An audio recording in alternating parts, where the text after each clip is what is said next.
You believe he's mighty to save? Man, I love singing that song. I love singing that truth about our awesome God, don't you?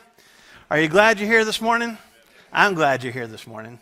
I'm glad, as I was saying at the beginning of worship, I'm glad to be here this morning. I missed being with you guys last week. I am so thankful that God has blessed so many people in our church family, so many different talents and abilities, and I'm thankful that Luke Jackson was willing to step up here last week and do an awesome job sharing about more red flags, specifically about the warning signs when it comes to our communication and relationships. So thank you, Luke, for doing that. I really do appreciate it. You did an awesome job. I'm glad that we got people like Brandon and Morgan Dodd. They're working with our teenagers, and Brandon, and I don't even know what chaperones he's got, but he's with a bunch of our teenagers in Russellville this morning for a youth rally. And we need to be praying for not only their hearts to be moved at the youth rally this weekend, but them having safety on their way back. We still got a bunch of our teens here this morning. Glad you guys got up and came today. Glad to see you too. I'm glad to be here. I'm thankful to be here.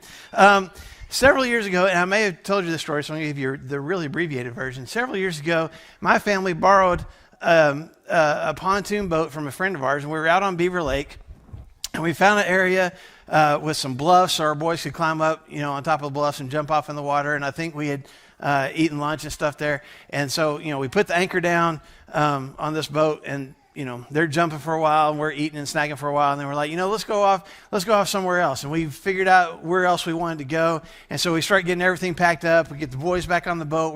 We're getting ready to go. We fire up the engine, and we're like, I need to pull up the anchor. And we start pulling it up, and it gets to a certain point, and it won't come up anymore. And we're pulling on it. We can't get the anchor up, and we keep yanking on it. And then we try to kind of move the boat around a little bit, like, I don't know, kind of steering and spinning around in a circle, try to get it loose. We try to go forward, and it's like pulling the nose of the boat down. Well, that's not good. And we just keep messing with it. And finally, this isn't even my boat, but finally, we had to get a knife out and cut the anchor loose because we couldn't we even had one guy who probably shouldn't have even, probably wasn't in the shape to even attempt it, try to swim down the rope to figure out, it was too far. He didn't get down far enough to figure out if he could get it loose. And we had to cut this anchor loose so that we could go on to where we wanted to go. You ever been in that kind of situation before? And maybe not on a boat. Maybe you've just been stuck. I've been stuck.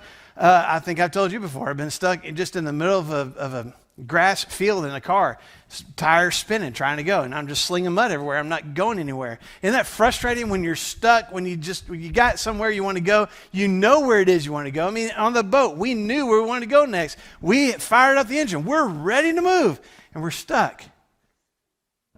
And I want you to think about those times that we've even talked about before as a church family, those times you just get stuck. You know the direction you want to go. You know you have this desire to move forward, but you're just stuck. And I think that happens a lot of times in our relationships. It happens in our marriages. It happens with the person that we might be dating right now. It happens in a friendship. Even in our families between, siblings and parents and kids. You are just kind of coasting and kind of going through the motions, and then you get to the point where you're like, man, I want us to move forward. I want us to be closer. I want us to be more open with each other. I want us to be more honest with each other. I want us to be just more closely connected. I want us to move forward, but we're stuck. And so what we've been doing for the last few weeks is talking about some warning signs that we can see maybe ahead of time before we get stuck. Or maybe we're already there. Maybe we recognize that these red flags, these warning signs we've been talking about are pointing out the fact that we are stuck and need to do something different. And I think that oftentimes one of the things that keeps us the most stuck is when one person in that relationship, or maybe both, but at least one person in that connection, that relationship, keeps bringing up stuff from the past. And that's the red flag that we're talking about today. We've been talking about red flags for the last few weeks, warning signs, things that we need to look at and recognize about our relationships and recognize, man, something's going to have to change. Something's going to need to be different about this connection, this relationship, or things are just going to get bad. Or if they're already bad, they're going to get worse. And I need to pay attention to these warning signs. I need to do something about it. And this morning, I want us to talk about those times when in that relationship, one or both of us brings up the other person's past. Consistently, continually, constantly. Always hearkening back, always bringing up something that somebody did before. And it can happen in any relationship. It can happen between spouses. It can happen with people who have been dating each other for a while. It can happen, obviously, with parents bringing up past stuff, past mistakes of their kids. Kids bringing up past flaws of their parents. It can happen in friendships. And sometimes it's not even that I'm bringing up the past as something that you did to me. Sometimes I know what you did to somebody else, and I'm bringing that up. And when we have someone in this relationship that is doing that on a regular basis, that's a red flag. Something needs to be changed. This isn't healthy. We need to address this so that we can move forward, so that we're not stuck in this anymore. So what is that? What exactly are we talking about? What does that look like? Whether it's my friend, whether it's a spouse, whether it's a parent, a sibling who is constantly bringing up, maybe they're constantly bringing up past mistakes that I made, the hurtful words that I said, maybe just one time or maybe several times, but it's in the past. Maybe it's the time that I lied. Maybe it's the time that I how do we say, misplaced my priorities. I should have been here and I was here instead. I thought this was more important than you were, or at least I came across that way. Maybe I failed at something. Maybe I didn't do what I said I would. You were counting on me to do this particular thing. I said I would do this, and then I didn't do it. Maybe I cheated. Maybe it was a physical affair. Maybe it was pornography. Maybe it was an emotional affair. And even though we've moved past it, even though I'm not doing that particular thing anymore, I'm not connected to that person anymore, it still gets brought up. If I've made changes and I've asked for forgiveness and I've tried to learn from those mistakes and try to move on, but this person I'm in this relationship keeps bringing those past mistakes back up over and over again, that's a red flag. That's a warning that something is unhealthy in this relationship. And again, maybe it's not something that I did to you, to this particular person. Maybe they're aware of something that I did to someone else. And maybe I've apologized for it. Maybe I've dealt with it with that other person. But this person knows about it, and this person keeps bringing up my actions with that person. That's a red flag. That's a warning sign. Something's not healthy. Something needs to be fixed. Something needs to change. Maybe this relationship needs to change. Maybe there's some boundaries that need to be set. Maybe this relationship needs to come to an end. But I think we might even need to address, why is that? What's the warning? What are we warning ourselves of? Why is it a red flag? Why is it something to be concerned about? And I'll give you a handful of reasons this morning. Some of the big reasons why bringing up someone's past is a hurtful thing, is a dangerous thing in a relationship. And one reason is because bringing up past mistakes is a pretty powerful weapon to use. Bringing up past failures and past problems, if I continually bring up something that you did or some way that I witnessed you making a mistake, even though you've apologized for it, even if you said, I'm sorry, even if you said, I'll never do that again, even if you have never done it again, I can inflict guilt on you. I can inflict remorse on you. I can make you feel worse than you did because I keep bringing it up. That's a hurtful weapon to use. It's a powerful weapon to use. And it comes up often in conflicts. It comes up often when we're having arguments. And it may not even have anything to do with what we're actually having a conflict and argument about. I may just be losing the argument, and I want to win. So what do? I bring up something from the past that has nothing to do with this, but I know I can win if I bring it up. And man, if somebody is consistently doing that in this friendship, in this relationship that I'm in, if somebody consistently brings up my past and uses that as a weapon, that's hurtful. That's powerful. And that's a definite warning sign that this person may not be as concerned about me and about the health of our relationship as they are about winning, which makes it a whole lot more about them. So it can be a powerful weapon. Another reason why bringing up the past is a problem is because it can be used as a form of manipulation. Now, I can use past failures as a way to manipulate you into doing something that I want, or into getting something that I want, or in just making sure that I maintain control of this relationship, that things go the way that I want them to on a more regular basis. And that's when somebody says, well, you never really loved me. Do you remember that one time that you fill in the blank? You say you love me, well, prove it.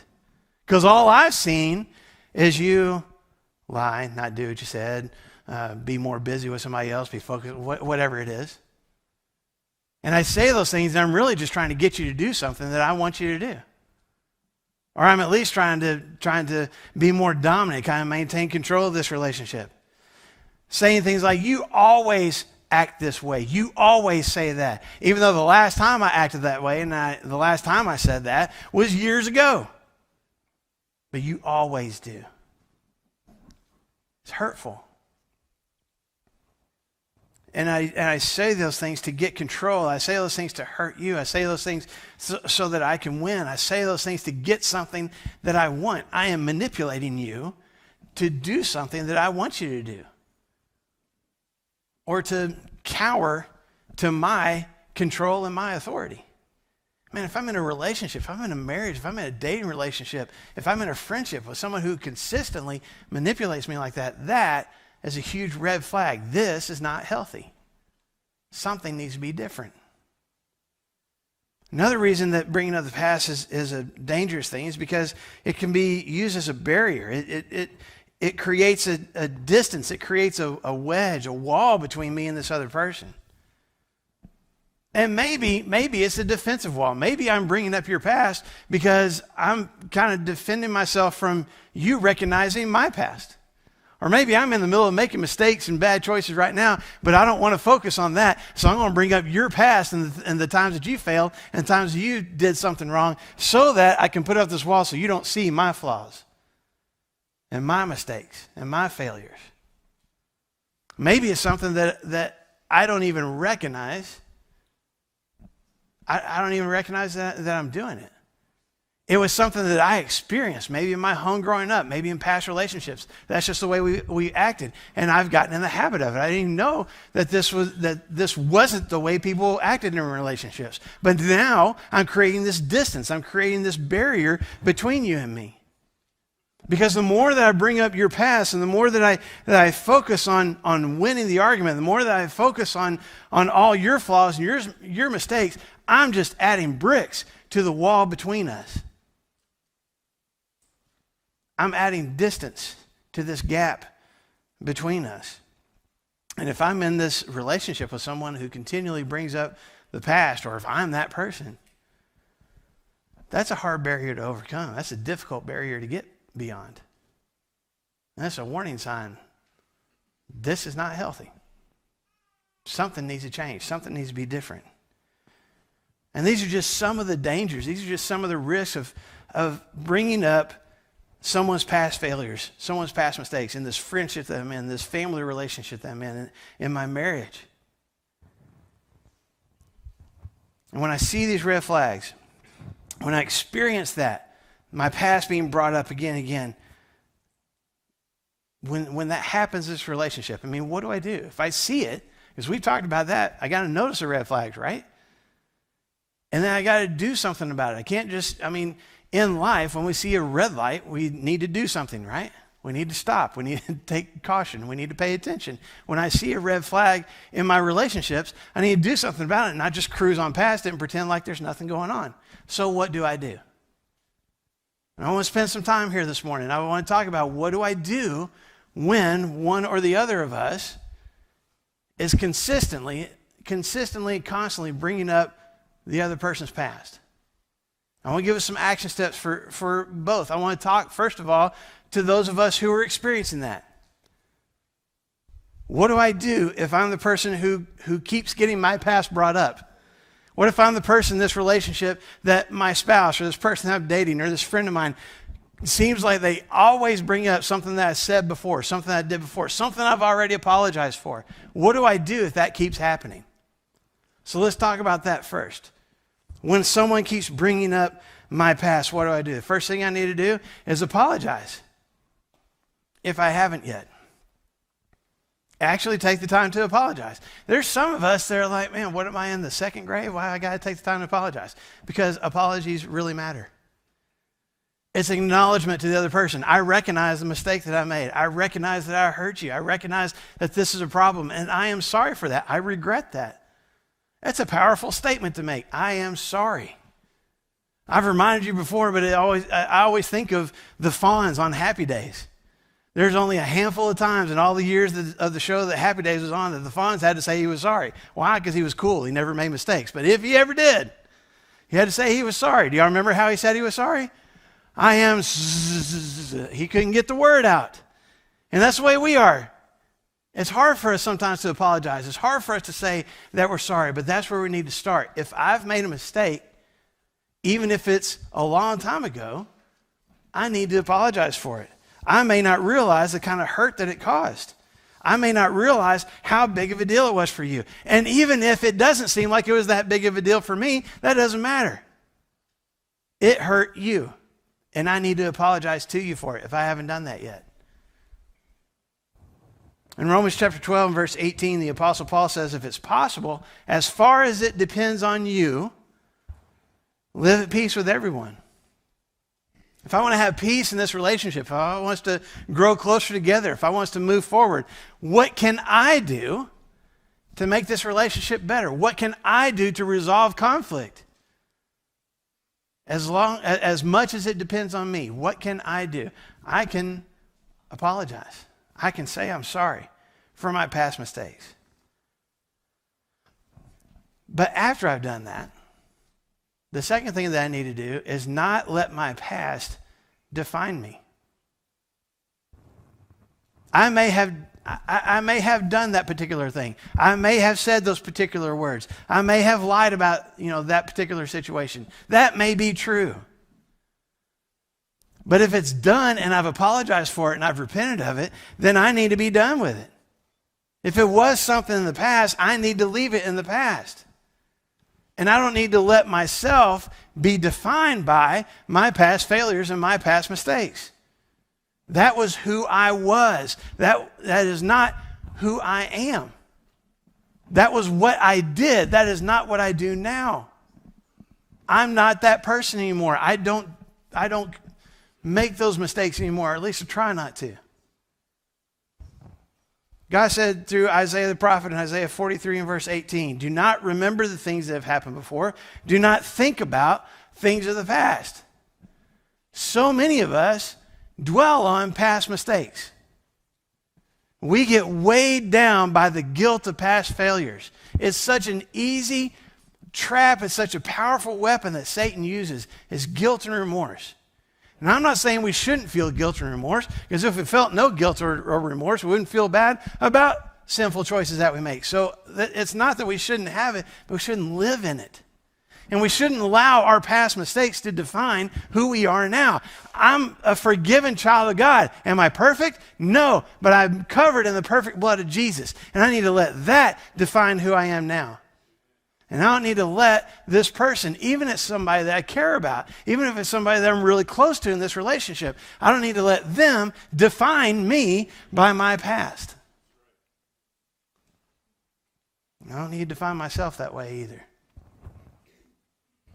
I don't need to let you cause me to feel defined by my past mistakes. Number 3, I got to communicate. We talked about this a couple weeks ago, so I'm not going to spend a whole lot of time here this morning. But I need to use my words. I need to talk with you. I need to talk with this person that I'm dating. I need to talk with this friend. I need to talk with my spouse. I need to talk with my parents. Whoever it is that's causing me to feel bad about my past, who I feel like keeps bringing it up, I need to actually say that. This is hurting me. This is causing me a lot of guilt and remorse. This is causing a barrier and distance between us. I need to use my words. Ecclesiastes chapter 3, again, we talked about this a couple weeks ago in verse 7. Solomon says there's a time to be silent and a time to speak, and this may be one of those times to speak. This may be one of those times to communicate and to share what's on my heart, to tell this other person, when you bring up my past, here's how it makes me feel. When you keep throwing past mistakes in my face, you cause me to feel untrusted. You cause me to feel distant and disconnected from you. Like, I need to share that. I need to say that. The person I'm in this relationship with may not even know that that's what's happening. So I need to talk about that. I need to communicate about it. And then number 4, I need to take healthy action. I don't need to retaliate, because that's our go-to a lot of times, isn't it? Oh, you want to bring up my past? All right, let me open up the file drawer and let me start pulling out your mistakes. Let me start counting off all the ways you've screwed up. You did this, you say I did this to you, let me tell you about the things you did to me. That's not healthy. That's just making things worse. That's about winning and scorekeeping, and that's not healthy in any relationship. If something's going to change, if something's going to be different and better about this relationship, if we're going to get out of this cycle of you bringing up my past, me feeling guilty, us moving on, getting in another argument, another conflict, you bring up the past, I feel guilty.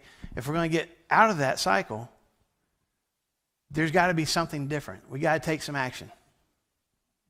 And maybe we're going to need to go to a therapist or a counselor to help us with that. Maybe we find some resources. Maybe we find somebody, maybe in this church family, to kind of mentor us through that.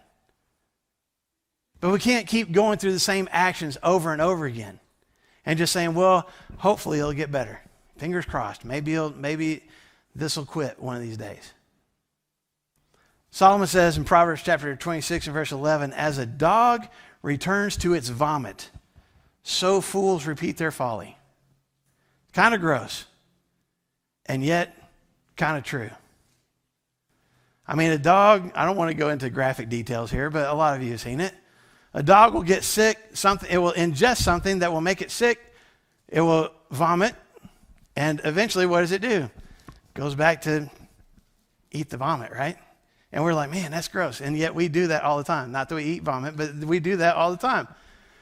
We have something that hurts us. We have something that causes a problem for us. And we're like, man, this is making me sick. This is making me emotionally sick. This is exhausting me. This is hurting me. And then we get past it, and a little while later, what do? We go right back to it again. And we recognize it in addictions and hurtful habits. We don't recognize it all the time in our relationships. This marriage could improve. This dating relationship could be better. This friendship could be better than what it is now. But I keep going back to the same thing over and over again. And something needs to be different. We need to start figuring out how to not keep bringing up the past, how to forgive and let go, how to move on. We need to talk about that. We need to communicate about that. We may need to set some boundaries. This relationship may need to be changed, maybe even come to an end. Because I can't keep going back again and again to that which keeps hurting me and making me sick. Make sense? You got to take some healthy action. So that's where I start if I'm the one whose past keeps getting brought up. I apologize for it. I don't let my past define me. I communicate about it and I take some kind of action. Some kind of healthy action. I'm not retaliating. I'm not paying back. I'm not giving the silent treatment. I'm taking a healthy action to help us move forward. Now, what if I'm the person that keeps doing this? I mean, we all feel like, well, it's always happening to me. I'm never the one that brings up somebody else's past. What if I am? And maybe it doesn't happen in every single relationship that I'm in. Maybe it's not a habit for everybody. Maybe it's just that one person. But what if I'm the one that keeps bringing up someone else's past because I feel hurt? Because they did something. They did several things. Because I'm so still broken by something that happened in the past. And I know that it's done. I know we moved past it. I know they apologized for it. But I'm holding on to it. And I keep opening that box. I keep pulling that file drawer open and pulling that thing out again and again and again. What do I do if that's me? Well, first thing I got to do is identify the issue. What is it that causes me to do that? Is it just a habit? Is it something, again, as I said earlier, is it something that I witnessed growing up? Is it something I experienced in another relationship or in my family? Where that's just what you do, that's become the norm? And I don't even recognize I'm doing it? Is it the hurt itself and it's just this wound that I won't let heal? What is it? What is at the source of this? What's at the core of this? What caused me to continue to bring it up? And as I'm doing that, I need to stop pretending that it's not an issue. I need to acknowledge this is a problem. I keep bringing up my spouse's past. I keep bringing up past mistakes that my friend made. I recognize it, and I need to do something about that. I need to identify what it is. In Psalm chapter 32 and verse 3, David said, when I kept silent, my bones wasted away through my groaning all day long. In the context of Psalm 32, David is talking about just sin in his life, mistakes that he's made, and how he tried to pretend that they weren't there, how he tried to pretend they weren't a problem. He says, in the middle of all that, when I try to act like there wasn't an issue, it just made things worse. It made things emotionally worse. It made things physically worse. I was exhausted from trying to pretend like there wasn't an issue. And the same principle, I think, applies to holding on to someone else's past mistakes and not dealing with it. It becomes a bigger problem, and it continues to grow and continues to fester and continues to weigh me down because I'm just not dealing with it. I need to identify the source of the problem, and the second thing is I need to deal with it. I don't just need to go, oh yeah, they hurt me then. Okay, well now I've identified it. And go back to the same habit again and again and again. I need to deal with it. Something needs to change. Something needs to be different. Maybe I've never addressed it with that person. Maybe that person doesn't even know how hurt I was. Maybe I need to go to some counseling on my own and have somebody else help me recognize how deep that wound is. Whatever it is, I need to deal with it. I need to do something about it instead of just holding on to it and again trying to pretend that it's not there. Leviticus chapter 19, verses 17 and 18. We recognize the very end of verse 18 because Jesus says this is one of the greatest commands, to love your neighbor as yourself. But I want you to see the whole context of what God through Moses said to his people. Beginning in verse 17, do not hate your brother in your heart. Rebuke your neighbor, frankly, so you'll not share in his guilt. But do not seek revenge or bear a grudge against anyone among your people, but love your neighbor as yourself. I am the Lord. Look at what he says. There's several things here. Don't hate, don't resent somebody for what they did. Don't hate them for what they said. If they did something hurtful, say something. Talk to them about it. And he says here, rebuke your neighbor frankly. I mean, I can go to someone and be direct. Hey, what you said really hurt me. I don't have to be mean about it. What you said really hurt me, and you're an awful person. That's not what he's saying here. What is the issue? I want to deal with that. I want the two of us to deal with that so that we can move past it. I need to say something about it. But then don't hold a grudge. I don't keep holding on to it. I don't keep letting it build up, and I don't pretend it's not there. And again, I may need some outside help with this.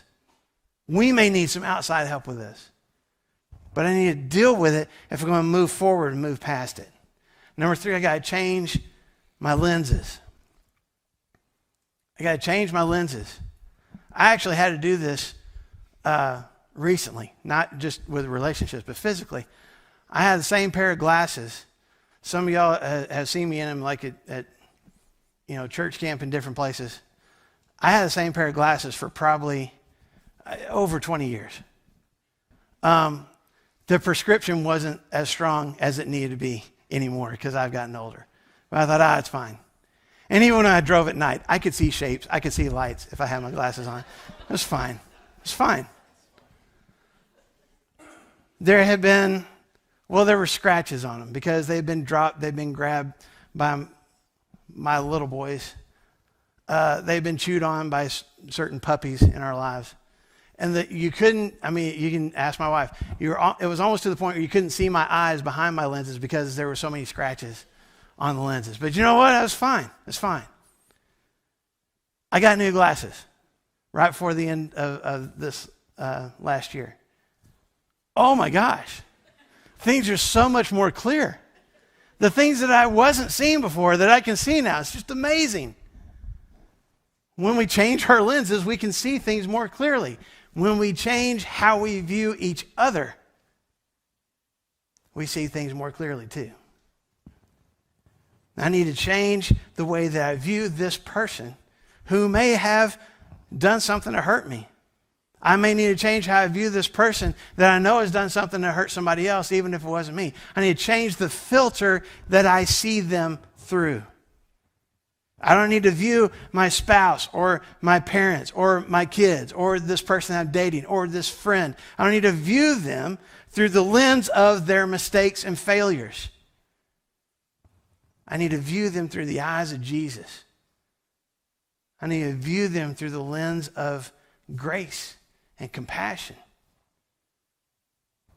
Paul says in 2 Corinthians chapter 5, a little further from what Scott was reading us during his communion thoughts this morning, in verse 16, from now on, because I've experienced grace, because I've experienced forgiveness, from now on we regard no one from a worldly point of view.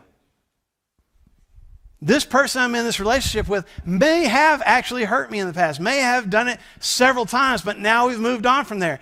I don't need to keep viewing them through the lens of those past mistakes. That's what the world says I should do. That's what our culture says they deserve for me to do. I don't need to view them through that lens anymore. I don't view them through the lens of hurt, anger, resentment. I view them through the eyes of Jesus. I view them through grace, compassion, mercy, because that's how he views me. And if he's willing to see me through those kinds of lenses, I need to be willing to see you through those kinds of lenses too. I need to change how I view you.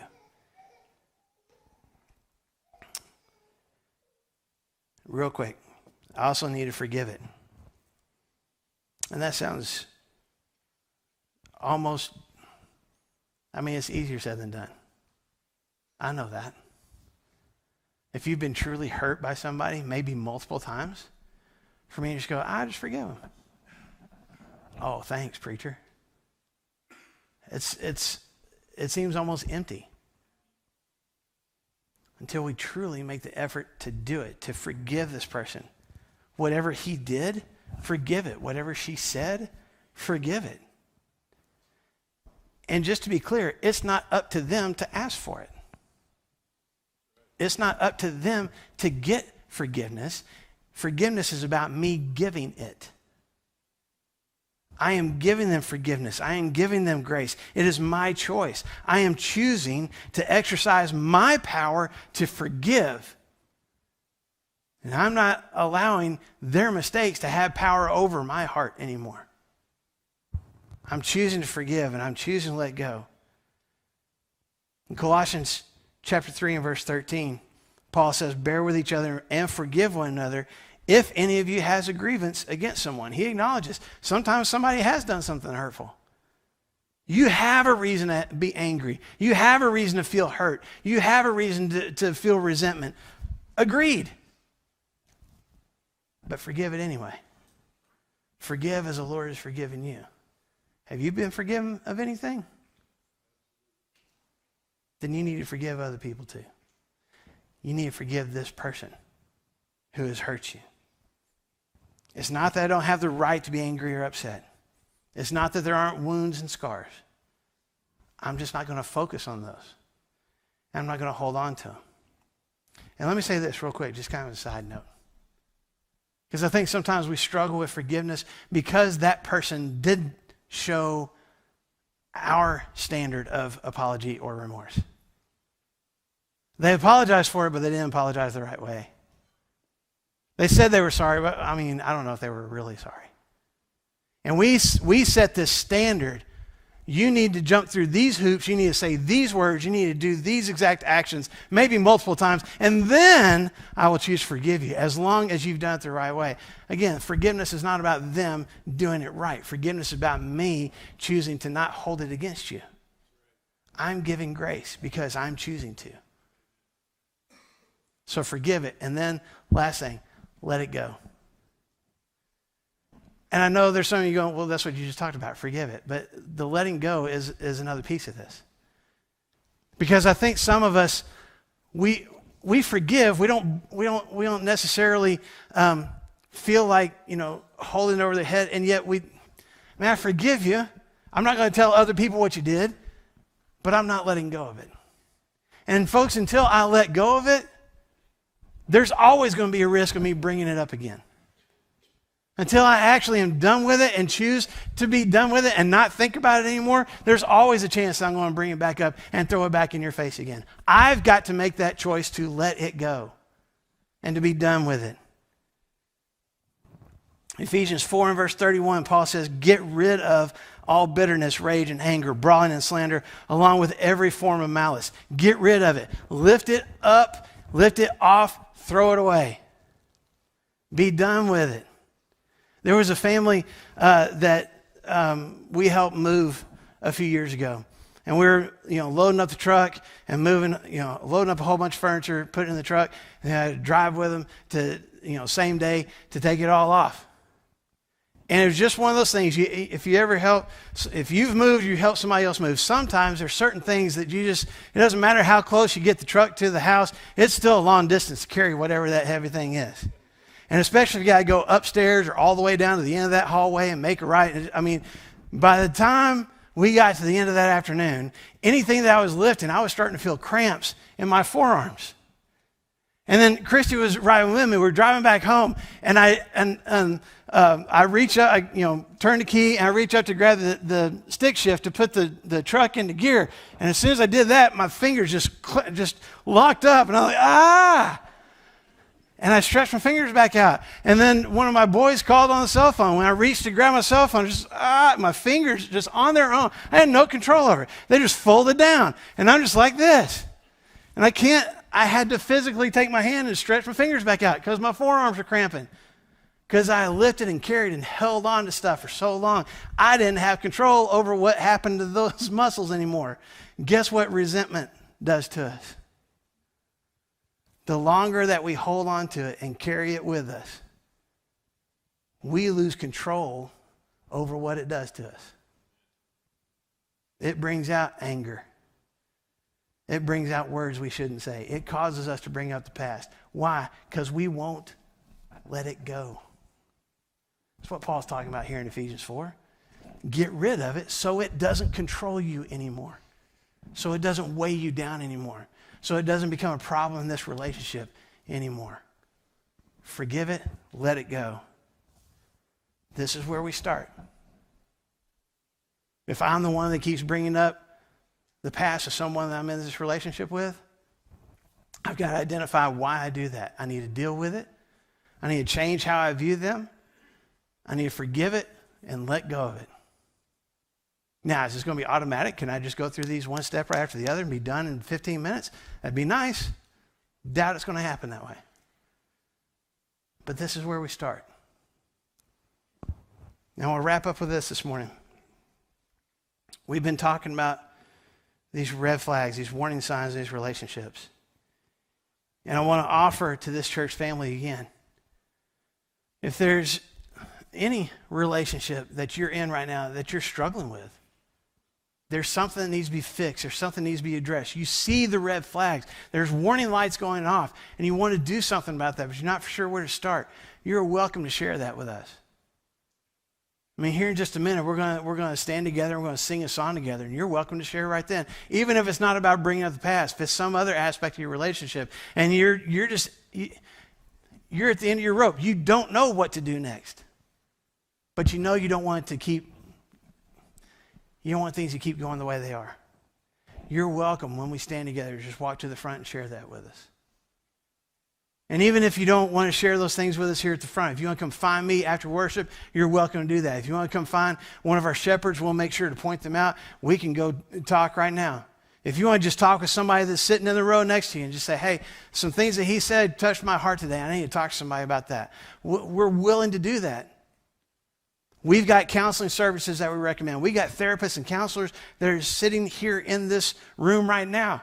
Neutral third party. They don't know you. You don't know them. They're willing to talk with you to help make your relationship better. It's not that you're sitting in a room full of perfect people. You're sitting in a room full of flawed, mistake-filled people who can connect with each other and count on each other and count on our Savior to help us get rid of the flaws and move past them. And we want to help you do that this morning. In Matthew chapter 11, verse 28, Jesus says, "Come to me, all you who are weary and burdened, and I'll give you rest." Relationship issues are exhausting. They're draining, especially if we carry them by ourselves. And we have a God who's willing to help take those burdens away. There's a church family here that wants to help in any way we can. Don't keep carrying those burdens with you this morning. Choose to let go of them today. Choose to at least start letting go of them today. And if we can help, we want to do that. So come forward and share with us how we can while we stand and sing.